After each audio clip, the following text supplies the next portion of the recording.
রাজ্যে ক্ষমতা পরিবর্তনের রেশ এবার আরও স্পষ্ট। বীরভূমের পুর প্রশাসনগুলিতে সাঁইথিয়া, দুবরাজপুর এবং বোলপুরের পর এবার পদত্যাগ করলেন সিউড়ি পৌরসভার চেয়ারম্যান উজ্জ্বল চট্টোপাধ্যায়। শনিবার জামাই ষষ্ঠীর দিনেই তার মহকুমা শাসকের কাছে পদত্যাগপত্র জমা দেওয়ার বিষয়টি সামনে আসে। তবে কেবল চেয়ারম্যানের পদই নয়, একই সঙ্গে কাউন্সিলর পদ থেকে ইস্তফা দিয়েছেন 2026 বিধানসভা নির্বাচনে তৃণমূলের এই প্রার্থী। আর তারই জোড়া ইস্তফাকে কেন্দ্র করেই জেলা জুড়ে শুরু হয়েছে তীব্র রাজনৈতিক জল্পনা।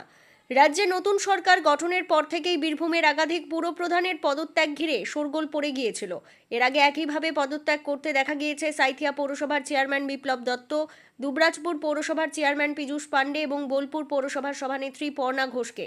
জেলার অন্যান্য পুরপ্রধানরা একে একে সরে দাঁড়ালে উজ্জ্বল চট্টোপাধ্যায় কেন নিজের চেয়ার আঁকড়ে রয়েছেন তা নিয়ে গত কয়েকদিন ধরেই জনমানসে ও রাজনৈতিক মহলে প্রশ্ন উঠছিল। ভোটের ফল প্রকাশের পর এক মাসেরও বেশি সময় কেটে গিয়েছে। রাজনৈতিক মহলের একাংশের ধারণা ছিল এতদিন ধরে পৌরসভার চেয়ারম্যানের পদে থেকে নতুন রাজ্য সরকারের প্রশাসনিক কাজকর্মের সঙ্গে খাপ খাইয়ে নেওয়ার চেষ্টা করছিলেন উজ্জ্বল বাবু।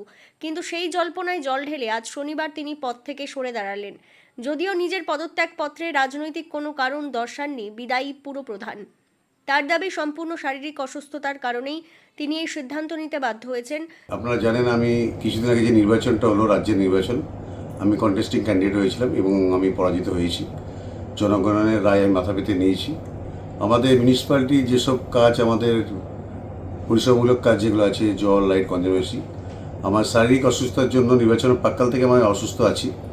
তো এই মতো অবস্থায় আমার শারীরিক অবস্থা ঠিক নেই, আমি ট্রিটমেন্টে আছি। তো আমি আজকে পদত্যাগ করছি চেয়ারম্যান, শুধু চেয়ারম্যান নয়, চেয়ারম্যান এবং কাউন্সিলরশিপ থেকে। তবে পদ ছাড়ার মুহূর্তেও শহরের নাগরিক পরিষেবার কথা ভুললেন না তিনি। ইস্তফা দেওয়ার পর সংবাদ মাধ্যমের মুখোমুখি হয়ে তিনি আর্জি জানান, গরমের এই মরশুমে সিউড়ির সাধারণ মানুষ যাতে ঠিকঠাক জল পরিষেবা পান, প্রশাসন যেন সেদিকে কড়া নজর রাখে। তো আগামী দিন যে প্রজেক্টগুলো, যেগুলো বিশেষ করে জলটা অসমাপ্ত কাজ আছে, আমাদের যে প্রশাসক বসবে, আশা করব তারা খুব শীঘ্রই জলটা চালু করবে এবং বিভিন্ন যেগুলো পরিষেবামূলক কাজগুলো সেটা কমপ্লিট করবে। আর বিশেষ কিছু সবাইকে একবার ধন্যবাদ জানিয়ে আমি বক্তব্য শেষ করছি।